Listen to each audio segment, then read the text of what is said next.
কোনোভাবে যেন আমাদের ভিতরে কোনরূপ আবার নতুন রূপে জালেম বসতে না পারে, এ ব্যাপারে পরিষ্কার সতর্ক থাকা লাগবে।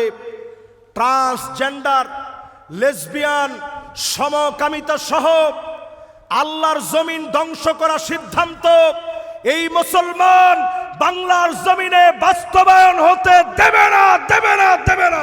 আবু সাঈদ মুগ্ধ যেভাবে রক্ত দিয়েছে, আবু সাঈদ আর মুগ্ধের মতো করে আমরা থেমে যাব না। আমরা আবার বলবো, উই ওয়ান্ট জাস্টিস। বাংলাদেশে ইনজাস্টিস কোনো কিছু হবে, হতে দেব না, দেব না, দেব না। সারা জীবন ধরে যে কোনো রূপ তার চেহারার ভিতরে ভেসে উঠছে। আমরা দেখেছি নাটক দিয়ে সাংস্কৃতিক আগ্রাসন চালায়া বারে বারে দাড়ি টুপি মাদ্রাসাওয়ালাদেরকে অপমান করেছে, ঠিক কিনা বলে?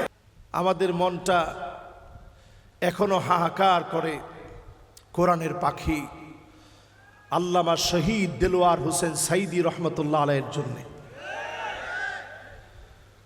ওনাকে যারা রাজাকার বলেছে, আমরা নিশ্চিত দেখেছি আল্লামার বিরুদ্ধে রাজাকার বলাই গালি, রাজাকার রাজাকার বলে যারা আঙ্গুল তুলেছে, রাজাকার শব্দের কারণে পালায় যেতে তারা বাধ্য হয়েছে, ঠিক কিনা বলে?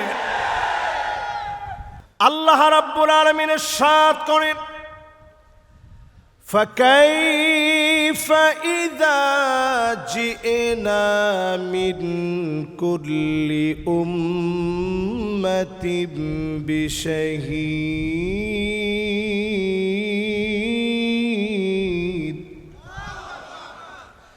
সেদিন সব নবীদেরকে উম্মতের ব্যাপারে আল্লাহ জিজ্ঞাসা করবে,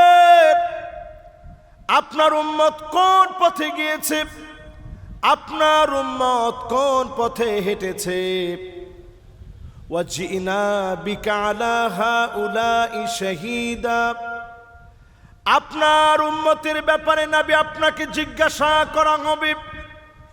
এই আয়াত যখন নাজিল হয়েছে, নবীজির দুইটা চোখ দিয়ে পানি বের হয়ে পড়তেছে, গাল ভিজে যাচ্ছে, দাড়ি পর্যন্ত ভিজে গিয়েছে। এত পরিমাণ নবীজি কাঁদলেন, শুধুমাত্র আমার আপনার জন্যে নবীর চোখের পানিগুলো গড়িয়ে গড়িয়ে পড়েছে। অন্য কোনো কারণে নবীজি কাঁদে নাই, আমার আপনার জন্য কেঁদেছে। কারণ আমরা উম্মত হব ঠিক, নামে উম্মত হব, সমাজতন্ত্রের জন্যে আমরা আমাদের জীবন বিসর্জন করব। কার্ল মার্ক্সের নীতির জন্যে, লেনিনের জন্যে, মাও সেতুংয়ের জন্যে জীবন বিলায় দিব, এমন উম্মত এখন জায়গায় জায়গায় আছে না না? এই রকম উম্মতের কারণে নবীজি সেদিন কাঁদতেছিলেন, আল্লাহ কেমন করে আপনার সামনে উম্মতের পরিচয় দিব। যেই নবীর জীবনী ছিল বিপ্লবী জীবন, এই পৃথিবীতে আগমন করার পরে কালেমার দাওয়াত দিতে ভয় করে নাই, কালেমার দাওয়াত দিতে পিছপা হয় নাই।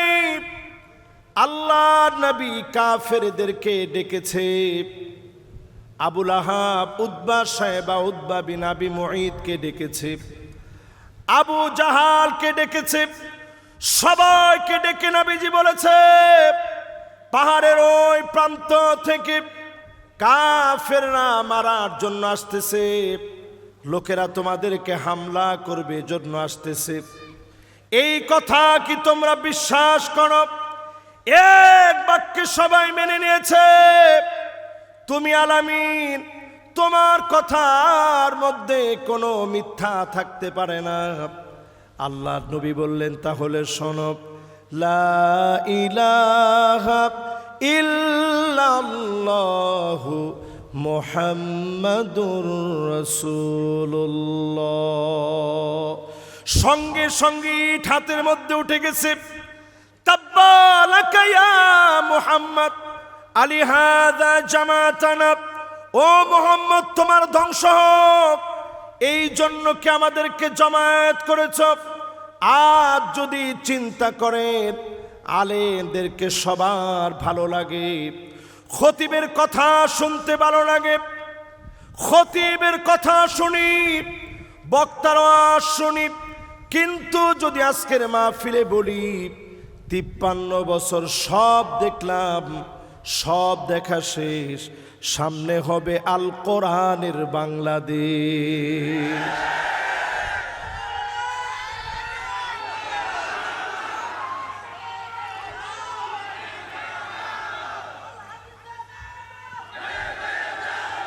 একটু সংশোধন করে দিই, একটু সংশোধন করে দিই।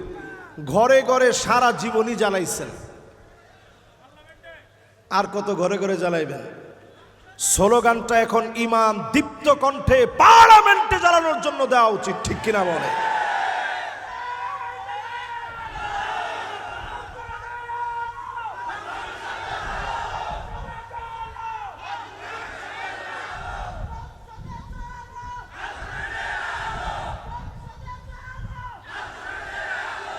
মাশাআল্লাহ, মাশাআল্লাহ। থাক থাক থাক, না পালাইছি তো পালাইছি, এটা সবাই জানে, ঠিক না ভাই? আপনি একটু চিন্তা করতে পারেন, তারা এইভাবে পালাবে, এটা আমরা বহু আগ থেকে বলছি। 1 মিনিটের জন্য আমরা পালাই নাই, ঠিক কিনা বলে? এই মাহফিলে যারা বসছেন, আমাকে দেয়া হয়েছে রসুলের বিপ্লবী জীবনী। রসুলের বিপ্লব যদি আপনাদেরকে একটা একটা করে বলি, এই কথাগুলো শুনে হজম করে বাড়ি যাওয়া লাগবে, ঠিক কিনা বলেন? আল্লাহ রাব্বুল আলামিন নবীকে পাঠায় দিলেন, এমনি পাঠান নাই, বিপ্লব করার জন্য পাঠালেন। আল্লাহ রাব্বুল আলামিন নবীজিকে পরিষ্কার জানায় দিলেন, ওয়া আনিহকুম বাইনাহুম বিমা আনজালাল্লাহ।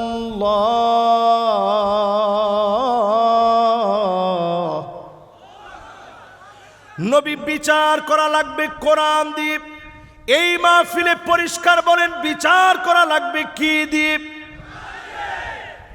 আমাদের দেশে কি কোরআন দিয়ে বিচার চলে? নাও তো সবাই বললেন না চলে। একটু আওয়াজ করে হিম্মত নিয়ে বলেন চলে। তো এই কথা কি আমার কথা না কোরআনের কথা? সূরা মায়েদা 49 নং আয়াত এখন খুলেন মোবাইলে, আল্লাহ পরিষ্কার বলতেছেন নবী বিচার করতে হবে কোরআন দিয়ে। এই কোরআনের বিচার ইস্টাবলিশ করার জন্য আল্লাহর নবীর হেলমেট মাথার ভিতরে গেঁথে গিয়েছে। ফাতেমা রাদিয়াল্লাহু তাআলা আনহা এসে মাথা থেকে হেলমেট যখন খুলেছে, নবীজির রক্ত এমন ভাবে পড়তেছিল, ফিনকি দিয়ে রক্ত পড়তেছে, চাটাই পুরে লাগায় দেওয়া হয়েছে, রক্ত বন্ধ হয়ে গেছে। আল্লাহ নবী, বিশ্ব নবী রক্ত ঝরিয়ে প্রমাণ করে দিলেন, এই দিনের বিজয়ের জন্য জীবন রক্ত সব আল্লাহর রাহে দেওয়া লাগে, ঠিক কিনা বলে? এরপরে আল্লাহ রাব্বুল আলামিন 2 নম্বরে জানায় দিলেন, ওয়ালা তাত্তাবি' আহওয়াহুম, মন গড়া কোনো বিচার চলবে না। আমার দেশের প্রত্যেকটা বিচারকরা মন গড়া বিচার করে, যা ইচ্ছা তাই বিচার করেছে, ঠিক কিনা বলেন? আমি 2-1টা উদাহরণ দিই। এই যে আজকে আমরা মাহফিলে কথা বলতেছি, আমাদের মনটা এখনো হাহাকার করে কোরআনের পাখি আল্লামা শহীদ দেলোয়ার হোসেন সাইদি রহমতুল্লাহ আলাইহির জন্য। ওনাকে যারা রাজাকার বলেছে, আমরা নিশ্চিত দেখেছি আল্লামার বিরুদ্ধে রাজাকার বলা এই গালি, রাজাকার রাজাকার বলে যারা আঙ্গুল তুলেছে, রাজাকার শব্দের কারণে পালায় যেতে তারা বাধ্য হয়েছে, ঠিক কিনা বলে? অন্য কোনো শব্দ না, শুধু রাজাকার বলতে বলতে জিহ্বাটা বড় হয়ে গেছিল। এই জিহ্বা বড় হতে হতে গোটা জাতির মানুষকে তারা রাজাকার বলে ফেলছে, ঠিক কিনা বলে? আমি তখন উমরায় ছিলাম। আমার নিজের চোখে তখন আমি দেখেছি মানুষ যে প্রিয় আল্লাহ আমারে কি পরিমাণ ভালোবাসে। আমি নিজের চোখে দেখেছি, কান দিয়ে শুনছি, মানুষ মুলতাজামের ভিতরে দাঁড়ায়া, কাবার দরজা আর হাজরে আসওয়াদের মাঝখানের মুলতাজাম, এই মুলতাজামে বুক ঠেকা দিয়া ফুপায়া ফুপায়া জালেমদের বিরুদ্ধে চিৎকার করে বাঙালিরা দোয়া করতেছিল। আমার কাছে মনে হয়েছে জালেম এবার টিকতে পারে না, ঠিক কিনা বলে? তাহলে আপনার কাছে কি মনে হয় এই দোয়া কি একদিন হয়েছে? এই দোয়া 16টা বছর ধরে মানুষ করেছে। এমন কোন দিন নাই এই দোয়া করে নাই। আপনার কাছে মনে হবে এতদিন কেন সময় নিয়েছে? কান্নাহুম ইয়াউমা ইয়ারাউনাহা লাম ইয়ালবাসু ইল্লা আশিয়াতান আও দুহাহা। অন্য আয়াতের ভিতরে আল্লাহ বলেন কালফি সানাতিন মিম্মা তাউদ্দুন। একদিন, 2 দিন, 3 দিন এইভাবে গুনতে গুনতে 1000 বছর যখন গুনবেন, আল্লাহর কাছে মাত্র পার হয়ে যাবে একদিন। জোরে কোন আল্লাহু আকবার। তাহলে এই যে যারা ক্ষমতায় ছিল 16 বছর, আল্লাহর কাছে মাত্র কয়েক সেকেন্ডের মতো। আর একটু জোরে কর। এই 16টা বছর ধরে আমার অনেক ভাইকে ঘুমাইতে দেয় নাই। এখন তারা 16 দিনও বাহিরে ঘুমায় অভ্যাস করতে পারে না, আমাদের হাতে পায়ে এসে ধরে, ঠিক কিনা বলে? আল্লাহ পাক বুঝায় দিলেন তিলকাল আইয়ামু নুদাবিলুহা বাইনান নাস। দিন আমি আল্লাহ, সময় আমি আল্লাহ ভাগ ভাগ করে দেই। জালেমদেরকে যিনি অবশ্যই পাকড়াও করেন তিনি কে? এবার বলেন, মন গড়া বিচারের পক্ষে কি এখন আপনারা আছেন? মন গড়া বিচার করেছিল বিচারপতি মানিক। আরেকটু আস্তে কন। কলা পাতার মধ্যে গিয়ে শুইছে, সেখানেও আরামে শুইতে পারে নাই। ওইখান থেকে তার গলার ভিতরে গামছা লাগায়া টানতেছে আর বলতেছে তুই মানিক্কা না? পরে মানিক্কা নিজে বিচারপতির কথা ভুলে গিয়ে বলতেছে হ্যাঁ আমি মানিক্কা। ঠিক কিনা বলে? আমাদের সিলেটের ভাইয়েরা আতিথেয়তায় কখনো কমতি করে না। মোটামুটি যদ্দূর আতিথেয়তা লাগে মানিক্কাকে সম্মানজনকভাবে আতিথেয়তা দেওয়া হয়েছে, ঠিক কিনা বলে? আমি বেশি বলি নাই তো। এ মাহফিল একটু হিসাব মিলিয়ে নেন। মন গড়া বিচারের কোনো স্থান মুসলমানদের জীবনে থাকতে পারে না। যদি আল্লাহর জমিনে দিন কায়েম না করেন, মন গড়া বিচার চলবে। যার সামনে দাঁড়ায় জবাবদিহি তার জন্য দাঁড়ায় যেতে হবে, তিনি কে? আমরা প্রায় সময় একটা কথা বলি, হুজুর কাজ আপনারা করে যান, আমরা সাথে আছি। এই মার্কা লোকজন আছে না নাই? আপনি যদি নামাজিদেরকে গিয়ে বলেন নামাজ পড়ে যান, আপনার সাথে আছি, নামাজের সব হবে না? আরে কি কয়? নামাজিদেরকে বললেন নামাজ পড়ে যান, সাথে আমরা আছি। নামাজ পড়ে গেলে সাথে আছেন বললে যেভাবে হক আদায় হবে না। এই জমিনে যারা দিন কায়েম করতে চান, সাথে আছি বলে দূরে থাকার সুযোগ থাকে না, ঠিক কিনা বলে? যতজন এই মাহফিলে বসলেন, আজ থেকে নিয়ত করে ফেলেন মন গড়া বিচারের বিরুদ্ধে কোরআনের বিচার এস্টাবলিশ করার জন্য দাঁড়াবেন। যদি নিয়ত করতে পারেন এই মাহফিল থেকে উঠার আগে নবীজির সিরাতের বড় অংশ কায়েমের জন্য আপনি সিদ্ধান্ত নিয়ে নিলেন, যিনি আপনাকে খুঁজে খুঁজে শাফাত করে দণ্ড বানায় দিবেন তিনি কে? নবীজির কবে এই যে আপনার উম্মত শাফাত করেন, শাফাত করবে, দলে দলে উম্মত হিসাবে পরিচয় দিয়ে জান্নাতি হবেন। জোরে কোন আল্লাহু আকবার। প্রিয় ভাইয়েরা আমার, 3 নম্বরে আল্লাহ রাব্বুল আলামিন বলেন, কথা কি আপনাদের মনে থাকবে সব? এ মাহফিল কিন্তু তথাকথিত কোনো মাহফিল না, গতানুগতিক কোনো মাহফিল না। এখানে একটি কথাও রেফারেন্সের বাহিরে আমরা ইনশাআল্লাহ এখানে বলবো না। রাজি আছেন তো ইনশাআল্লাহ? আমি কিন্তু কোরআন হাদিসের বাইরে একটা কথাও বলতেছি না। কেউ মনে করেন না যে হুজুর মন গড়া বলতেছে। তাহলে প্রথমে বললাম বিচার লাগবে কোরআনের। এ অর্ডার কার? জোরে কোন কার? নবীজিকে এই বিপ্লব সাধনের জন্য আল্লাহ পাঠাইছেন। 2 নম্বরে মন গড়া বিচার চলবে না। 3 নম্বরে আল্লাহ বলেন, ওয়াহযারুহুম আইয়াফতিনুকা আম বা'দি মা আনজালাল্লাহু ইলাইক। নবী সতর্ক থাকা লাগবে, কাফেররা কিছু ঢুকায় যেন দিতে না পারে। আজকের এই সেগুন বাগিচা থেকে বলবো, আমাদেরও সতর্ক থাকা লাগবে। উপদেষ্টার নামে স্বৈরা সরকারের দূষর যেন উপদেষ্টা হতে না পারে, ঠিক কিনা বলে? পরিষ্কার সতর্ক থাকা লাগবে এই মাহফিল থেকে। যতজন আমরা বসছি, কোনোভাবে যেন আমাদের ভিতরে কোনরূপ আবার নতুন রূপে জালেম বসতে না পারে, এ ব্যাপারে পরিষ্কার সতর্ক থাকা লাগবে। ট্রান্সজেন্ডার, লেসবিয়ান, সমকামিতা সহ আল্লাহর জমিন ধ্বংস করার সিদ্ধান্ত এই মুসলমান বাংলার জমিনে বাস্তবায়ন হতে দেবে না, দেবে না, দেবে না। আমার সাথে কি আপনারা একমত? নতুন করে আমরা দেখতেছি মোস্তফা সরোয়ার ফারুকী নাম করা টাটকা একজন তাদের বন্ধুবর।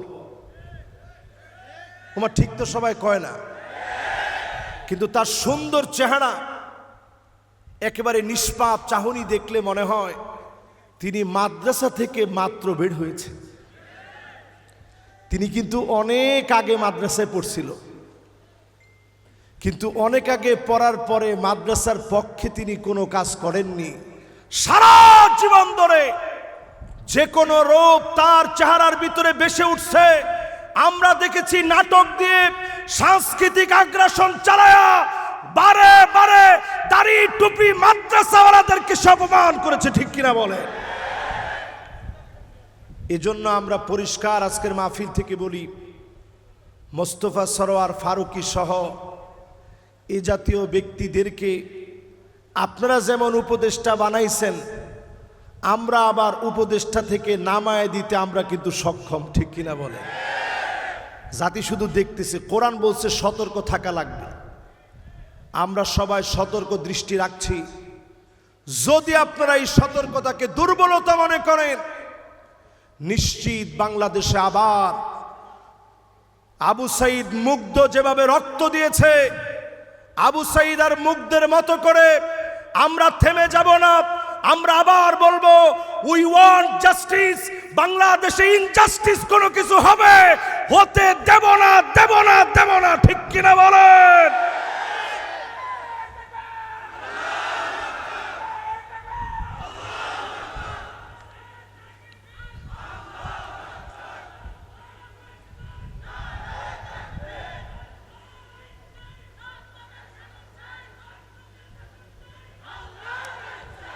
আমার মনে হয় শুধু সেগুন বাগিচা নয়, আজকে পুরা ঢাকা সিটি আল্লাহর নামের তাকবীরে প্রকম্পিত হচ্ছে, ঠিক কিনা বলে?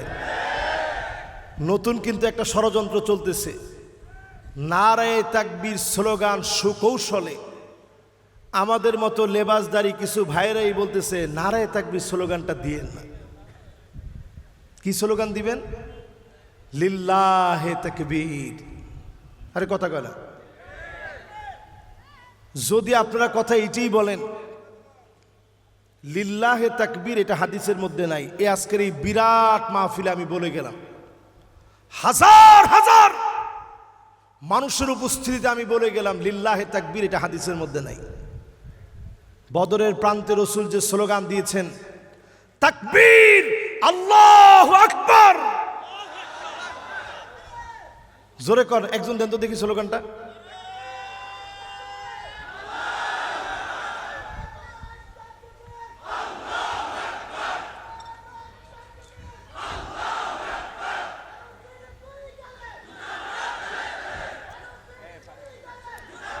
থাক, আমরা নাম নাই বলি, তার নামটা কিন্তু বক্তাদের মতো সুন্দর নাম, খুব সুন্দর নাম।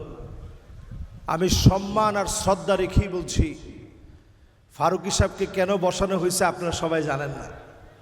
আমরা কিন্তু আবার এটার খোঁজ খবর রাখি যতটুকুন পারি। সাংস্কৃতিক একটা আগ্রাসন চালানো হবে সামনে আমাদের দেশে।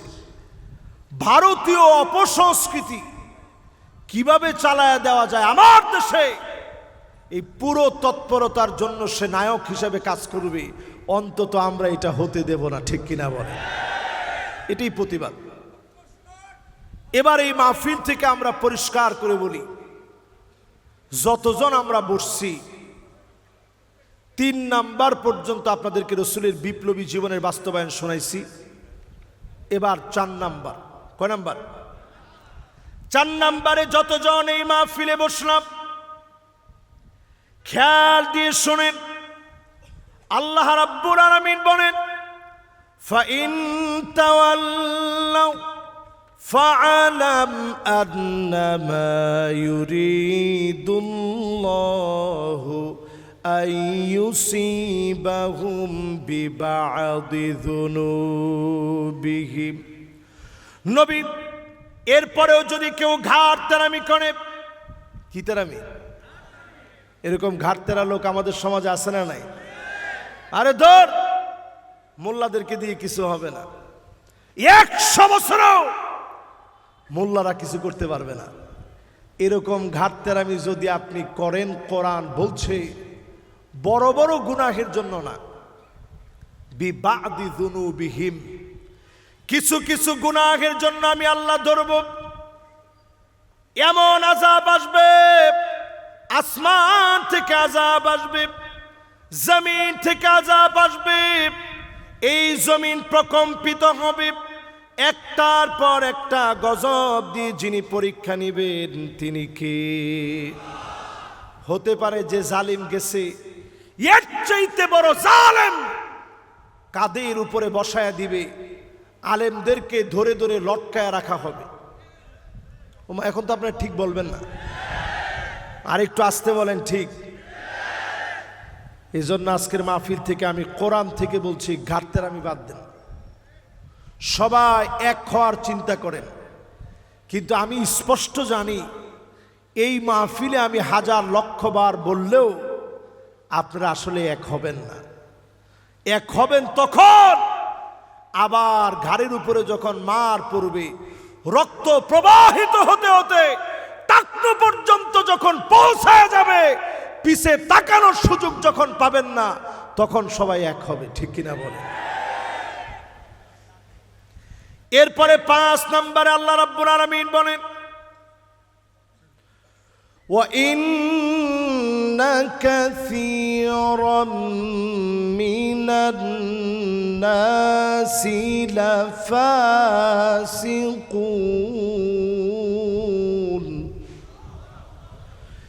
নিশ্চয়ই নবী একজন আর 2 জন না, অধিকাংশ লোকেরা ফাসিক হবে, অধিকাংশ লোকেরা ফাসিক হবে।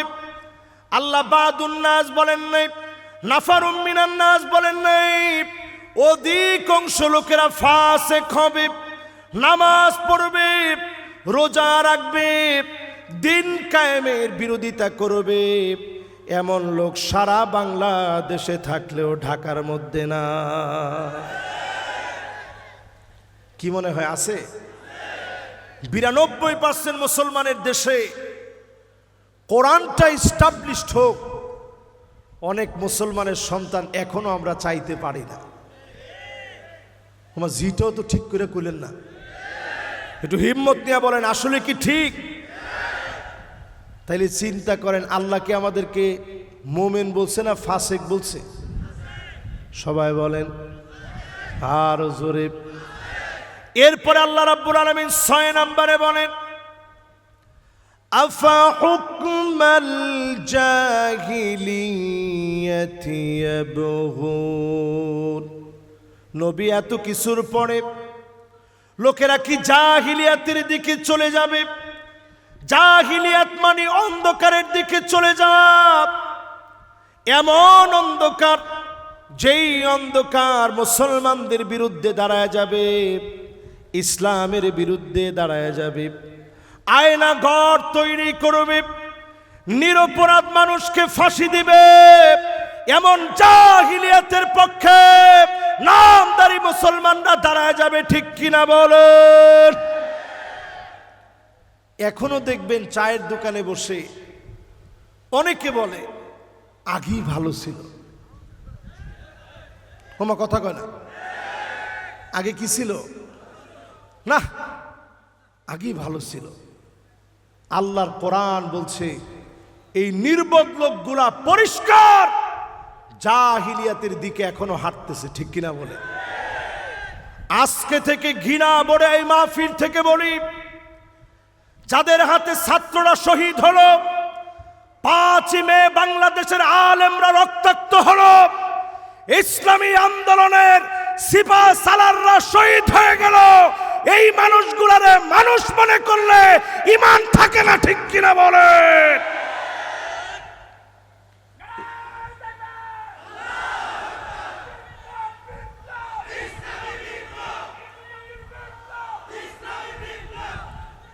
এরপরে আমি একটু শর্টকাটে আপনাদেরকে একটু দলিল দিই। এই মানুষগুলার বিশ্বাস কেমন দেখেন। তারা প্রায় বলছে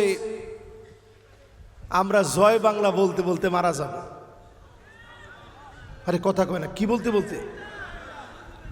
জয় বাংলা বলতে বলতে যদি আপনি মারা যান, আপনি এটাকে ধর্ম বানায় নিয়েছেন। রাজনীতি আমার ধর্ম না, রাজনীতি আমি আমার মুক্তির জন্য করব। ঠিক কিনা বলেন?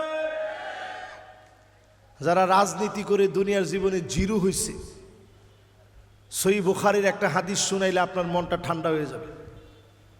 আল্লাহর নবী বলেন, লা ইউকাল্লিমুহুমুল্লাহ ওয়ালা ইউযাক্কিহিম ওয়ালা ইয়ানজুরু ইলাইহিম।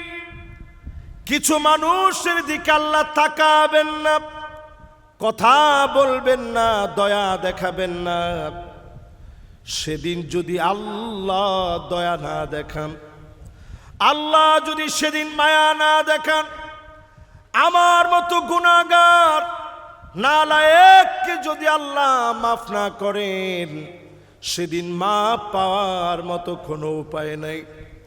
সেদিন আল্লাহ রাব্বুল আলামিন অসংখ্য লোকদেরকে বলবে, যাও তোমারে মাফ করে দিলাম।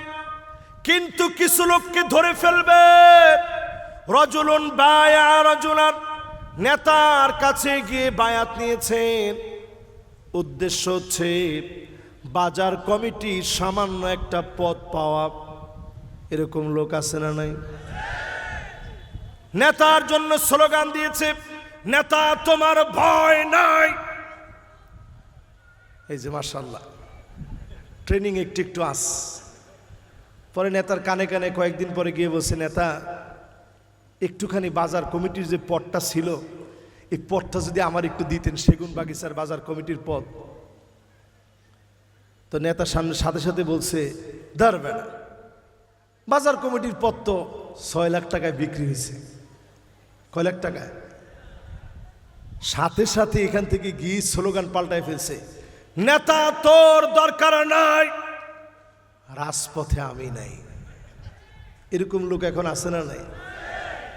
এই রকম যারা ক্ষমতার জন্য রাজনীতি করে, ক্ষমতার জন্য যারা রাজনীতি করবে, এই মানুষগুলোর দিকে আল্লাহ তাকাবেন না, কথা বলবেন না, দয়া দেখাবেন না। আমরা শুধুমাত্র জমিনে দ্বীন কায়েমের জন্য কাজ করব। এই কাজ যখনই আপনি করবেন, সহিহ বুখারীর ভিতরে হাদিস আসছে, মানিক বাররাত কদামাহু ফি সাবিলিল্লাহ, পায়ের ভিতরে যদি দ্বীন কায়েমের জন্য ধুলি বালি লাগান, এই মাহফিল আসতে গিয়ে, দ্বীন কায়েম করতে গিয়ে যেই পরিমাণ ধুলি বালি আপনি লাগিয়েছেন, হাররামাহুল্লাহু আলাইহিন নার, এমন মানুষের জন্য জাহান্নামের আগুন যিনি হারাম বানায়া দিবেন তিনি কে? তাহলে দুনিয়ার জীবনে দল করবেন, বুকে হাত দিয়া কোন কার জন্যে? ভালো করে হয় নাই, জোরে কোন কার জন্যে? বুকটার মধ্যে হাত দিয়া কোন কার জন্যে? অনেকের কাছে মনে খারাপ লাগতেছে, আমি যা বলতেছি আপনারা বুঝতেছেন তো? দুনিয়ার জীবনে দল করবেন কার জন্যে? আপনি কোন দল করবেন সব করেন, কিন্তু আপনি একটু মনের প্রশ্ন করবেন, আমি কি বাজার কমিটির পদের জন্য করতেছি? মন যদি কয় যে না বেটা, বাজার কমিটি কেন, পাবলিক টয়লেটের পদের জন্য তুই দল করতেছস, আপনি সাথে সাথে তওবা করবেন, এই দল আপনার নাজাতের দল হতে পারে। এরপরে আল্লাহ রাব্বুল আলামিন কোরআনুল কারীমে জানায় দিলেন, ওয়ামান আহসানু মিনাল্লাহি হুকমা, আল্লাহর হুকুমের চাইতে অতি সুন্দর তোমার কোনো হুকুম হতে পারে না। সবচাইতে সেরা হুকুম, সুন্দরতম হুকুম যিনি কোরআনে দিয়েছেন তিনি কে? এ কথার কি বিশ্বাস হয় আপনাদের? যদি বিশ্বাস হয়ে থাকে আজ থেকে আর শুয়ে ঘুমায় থাকেন না। এরপরে সর্বশেষ ৮ নম্বরে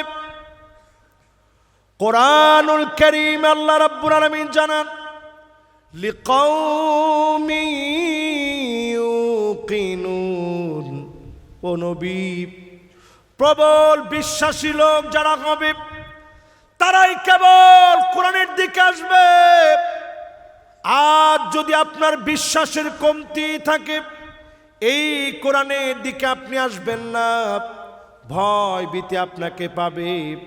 যারা কোরআনের দিকে আসবে, কোরআন বিজয়ের স্বপ্ন দেখবে, ইসলাম বিজয়ের তামান্না থাকবে, 100 বছরেও যদি কিছু না হয়, বিজয় অর্জন করলে যেমন সওয়াব হতো, সমপরিমাণ সওয়াব যিনি দান করে দিবেন তিনি কে?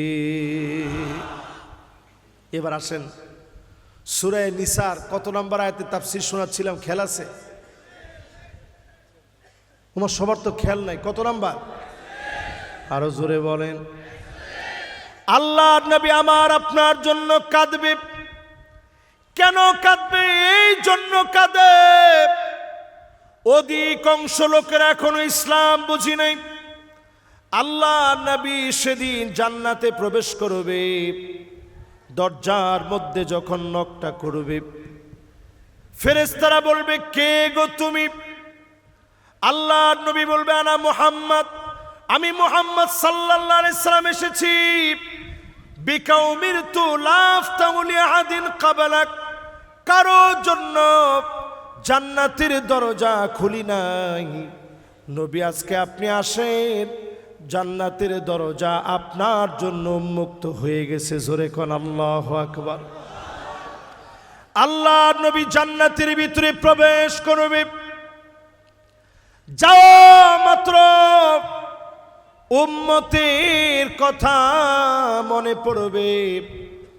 নবীজি সঙ্গে সঙ্গে বলবে, আয় আল্লাহ, অন্য কোন নবীর উম্মত জান্নাতের ভিতরে যেন আসতে না পারে, হাত্তা তাদখুল উম্মতি, আগে আমার উম্মত গুলো আসবে, অন্য সব নবীরা তারপরে আসবে। অন্য সব নবীদের আগে নবীর উম্মত দিয়ে যিনি জান্নাত ভরপুর করে দিবেন তিনি কে? এবার আসেন নবী কেমন মহব্বত করে গেছে, দুই একটা প্রমাণ শোনাই, তাহলে নবীজির বিপ্লবটা বুঝতে আপনাদের সহজ হবে। আল্লাহর নবী এত মহব্বত করতেন, আম্মা জান আয়েশা বলেন, প্রায় রাতে ছোট্ট ঘরের ভিতরে কান্নার আওয়াজে ঘুম ভেঙে যেত। আমি আয়েশা আমার কানটাকে নবীজির জবানের সামনে নিয়ে যেতাম। কি বলে নবীজি এত কাঁদে?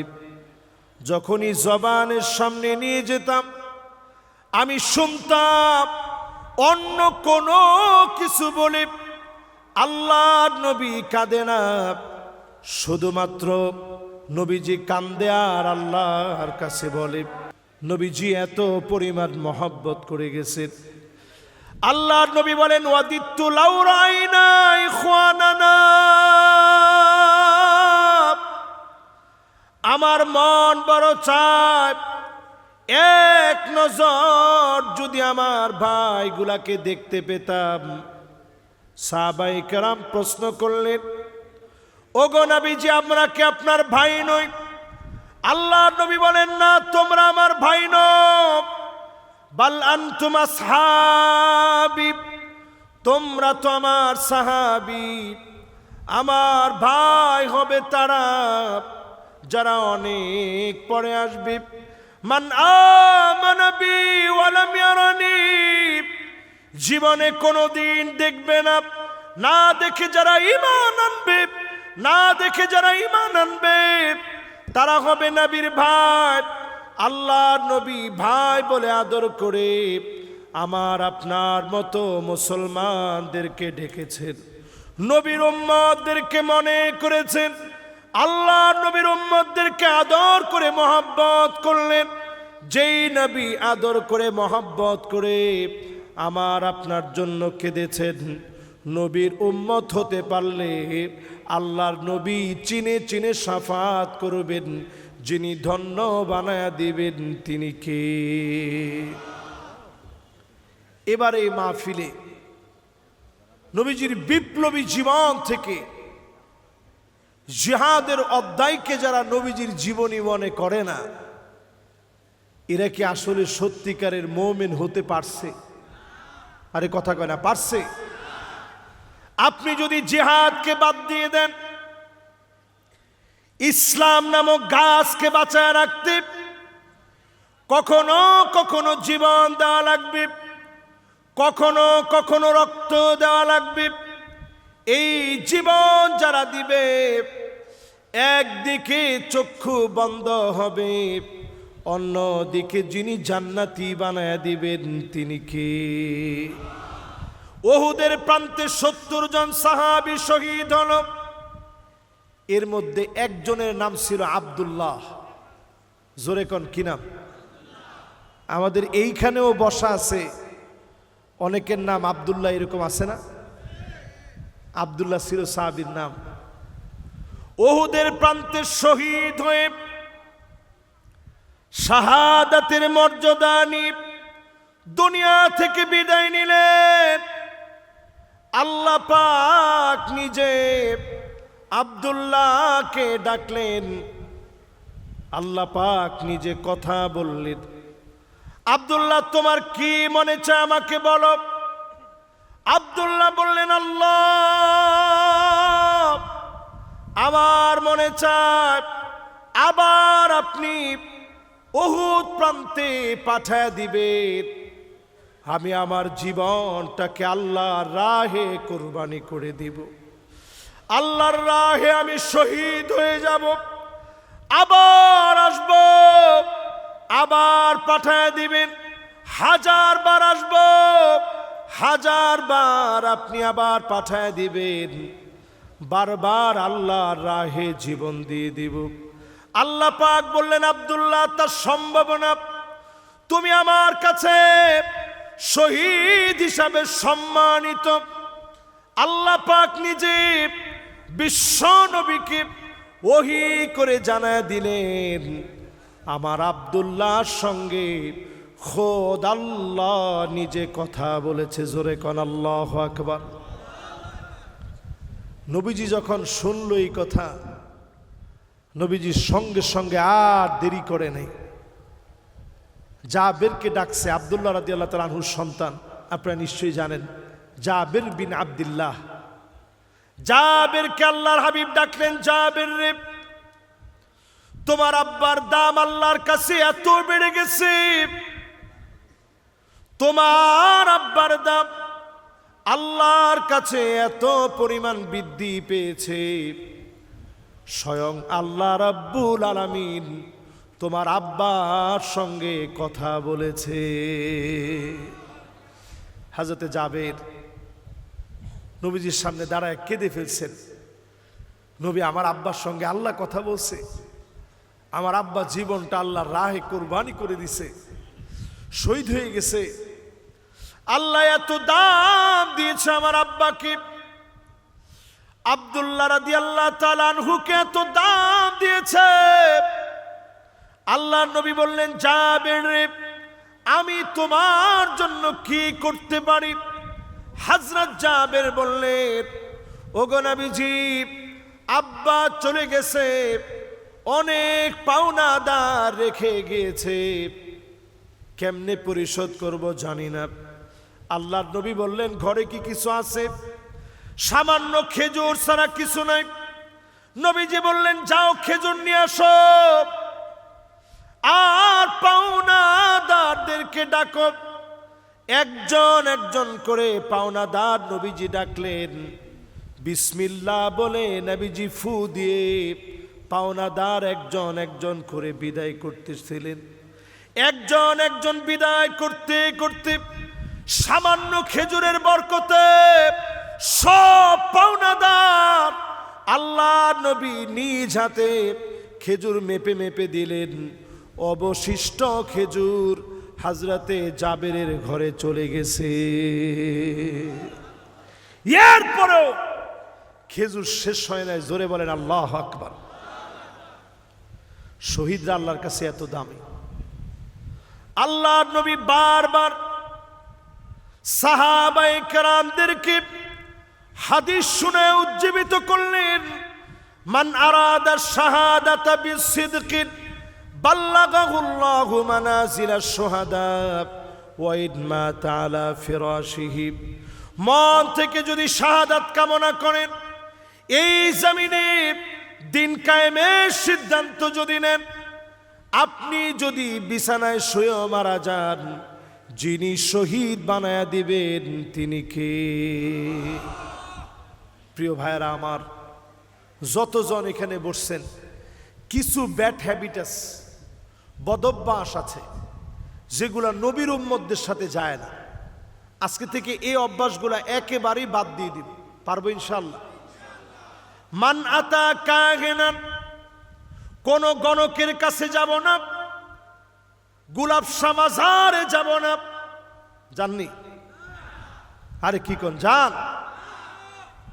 খবরদার, গোলাপ শাহ মাজার সহ জিন্দা মাজার হোক আর মুর্দা মাজার হোক, কোন মাজার কাউকে কিচ্ছু দিতে পারে না। দিতে পারে কে? আমি গত জুমাবারে দেখতেছি এক পাগলা ভিডিওর মধ্যে বলতেছে, ইয়া বাবা আবেদ শাহ, ইয়া বাবা জালালি শাহ। এরকম জিকির যদি আপনি 21 বার করেন, নামাজের দরকার নাই। প্রত্যেক দিন 21 বার করে দেখেন, নামাজের দরকার নাই, নবী আপনার জন্য চলে আসবে। ওনারা সবাই সুবহানাল্লাহ বলছে, আপনারা বলছেন নাউজুবিল্লাহ। তার মানে বোঝা যায় ওই লোকদের ঈমান আর আপনাদের ঈমান একরকম না। ওরা নিজেদেরকে আশিকে রাসূল দাবি করে, ওরা শুধু দাবি করতে পারে নবীর আশিক তো ওই ব্যক্তি আল্লাহর রাহে দিন কায়েমের জন্য যে জীবন বিলায় দিতে পারে। ঠিক কিনা বলেন? কিসের আশিক তুমি? এই জন্য যতজন আজকের এই মাহফিলে বসছেন, কোন গণক, কোন পীর, বুজুর্গ নামদারি পায়ের ভিতরে সেজদা নেয়, পা দোয়া পানি আপনাদেরকে হাদিয়া হিসাবে দেয়, এই রকম কোন বুজুর্গের কাছে গেলে ঈমান থাকে? এরপরে আল্লাহর নবী বলেন,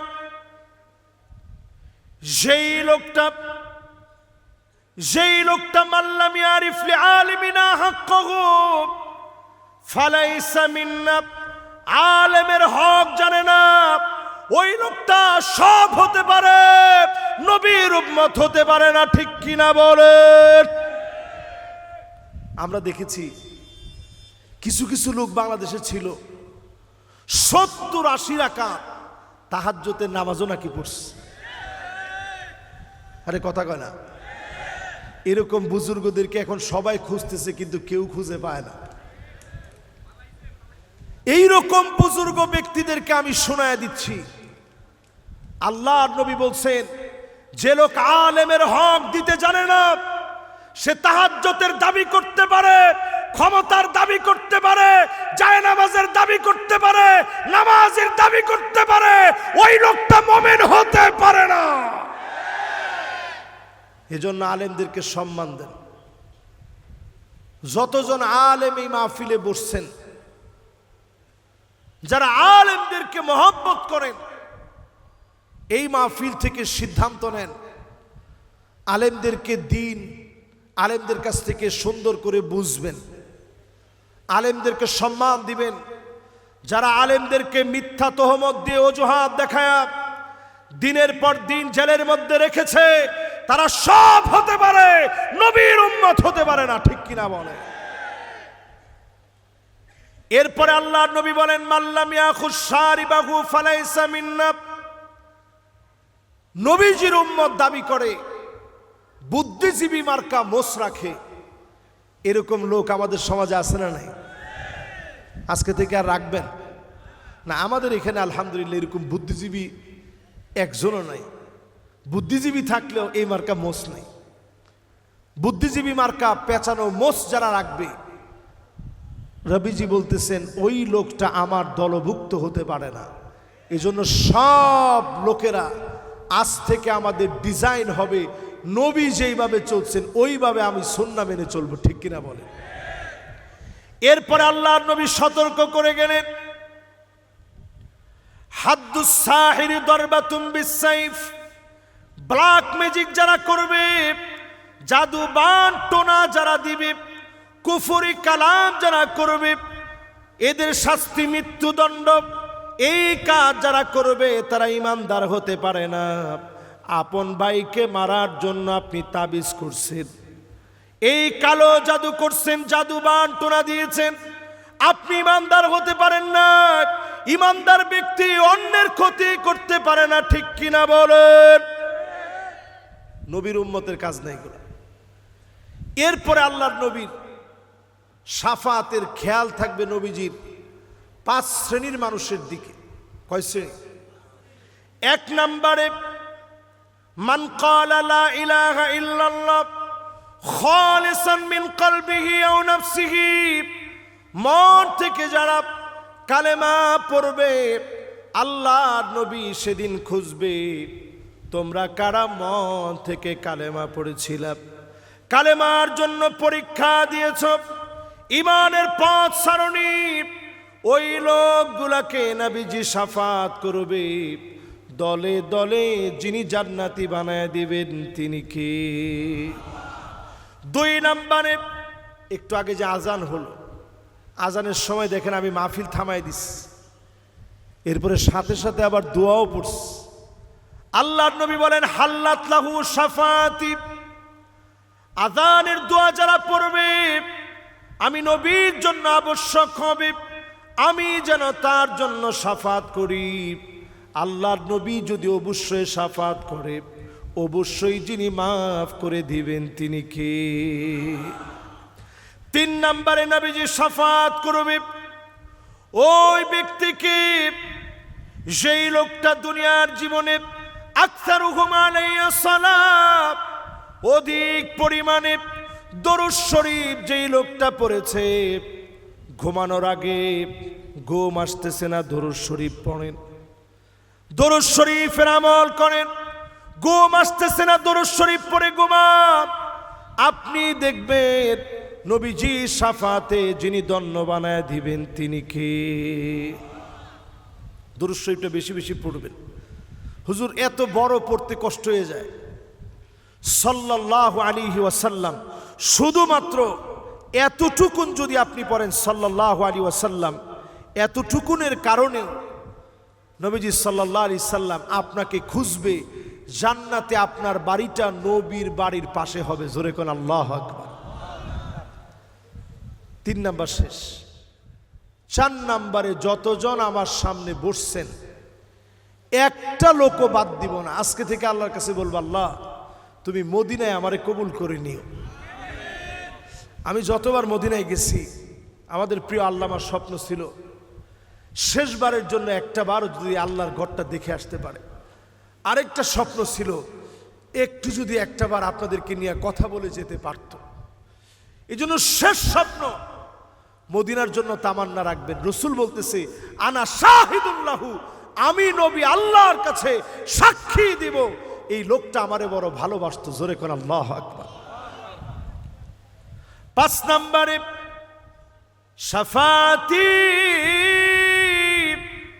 লিআহলিল কাবাইর মিন উম্মতি,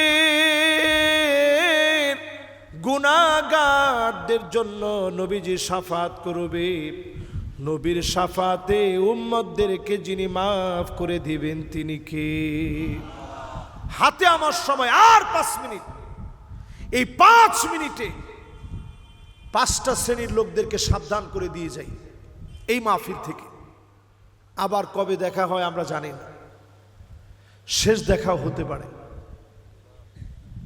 5টা বিষয় সাবধান করে দিয়ে যাই, নবী এদেরকে কিয়ামতের দিন চিনবে না। 1 নম্বরে জালেম।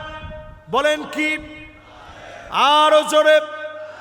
যারা আমাদেরকে ঘরে থাকতে দেয় না, আমাদেরকে যারা জেলের মধ্যে নিয়েছে, আলেমদেরকে ডান্ডা বেরি পরায় যারা টেনেছে, সবগুলার পরিচয় জালেম। ঠিক কিনা বলেন?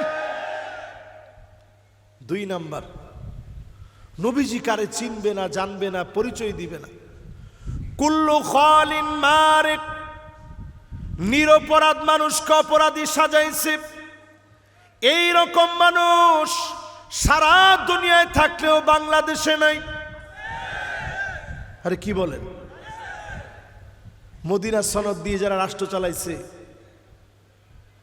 এদের মধ্যে এরকমও লোক দেখছি কবরে চলে গেছে, তার নামে 27টা মামলা হয়েছে, 3টা হইলে 30টা পুরা হবে। এরকম লোক ছিল কি ছিল না?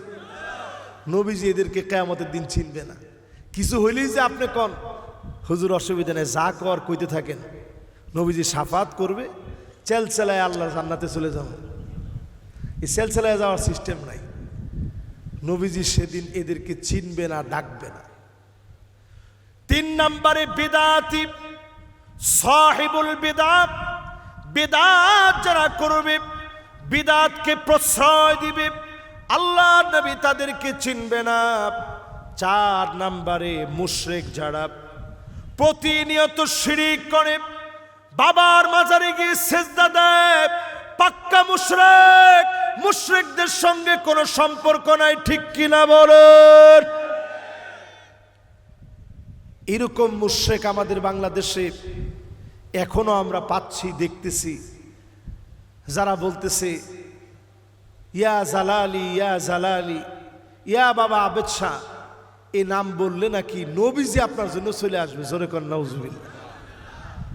এগুলো কোন দরজার মুশরিক একটু চিন্তা করে। নামাজের দরকার নেই।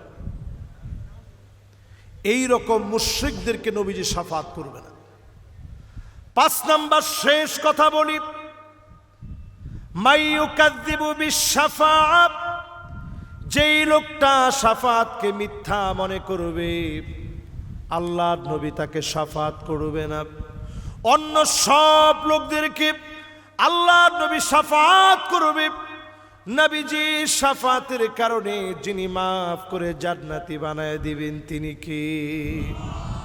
আমার নবীর কথা কোরআনুল কারীমে আল্লাহ রাব্বুল আলামিন 1 বার আর 2 বার না, 2672 বার 1203টা আয়াতের ভিতরে নবীজির নাম, আল্লাহ রাব্বুল আলামিন নবীজির কথা, নবীজির গুণগান, নবীজির শান 2672টা জায়গার ভিতরে, শুধু আয়াতের ভিতরে 1203টা আয়াতে নবীজির কথা আল্লাহ বলছে। জোরে কোন আল্লাহু আকবার।